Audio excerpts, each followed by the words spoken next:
2 games into the lacrosse season, and the ASU men's team is still ranked second in the MCLA. And based on their play and wins over Cal and Stanford, their total of votes, first place votes in the polls, went from 1 to 2 this week. So look at that. It seems to be business as usual for the Sun Devils. They'll get a chance to make a statement this week, and getting a chance to make a statement is Troy Lynch right now, a beat reporter for the Sun Devil team.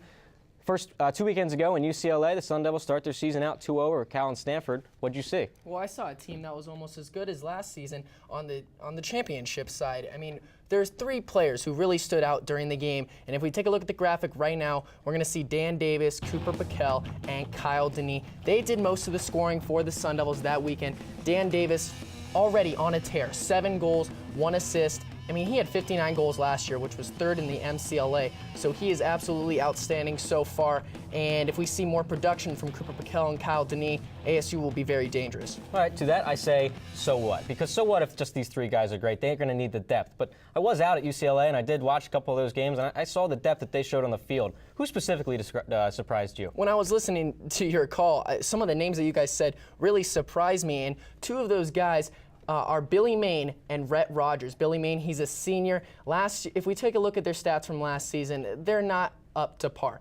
Billy Main last year, he had 2 points in the first 2 games. Rhett Rogers only had 1, but they both stepped up big time. Billy Main, 4 goals, 1 assist. Rhett Rogers, 4 goals, 3 assists. And when I was talking with Coach Stone just the other day, Brett, I asked him if he was surprised by their performance, and he said no. Billy Main has been a leader ever since the beginning of the year, and Rhett Rogers, he's just a workhorse. He stays after practice just to do a few extra sprints, making sure his conditioning is up to par. So I think if we see a little bit more surprises, ASU, they could be another championship contender this year. Well, with all the roles increasing for a lot of the role players that you're talking about, it's a big deal. Their first chance to really put a statement on the season, though, like we said, will come this weekend. They play Cal Poly, the number 8 team in the country. Troy, what are we going to see against these, their first real test of the year? Well, it's going to be interesting. UCSB, they are not up to par as they were last year, 4th in the MCLA. They have already dropped down to 24th.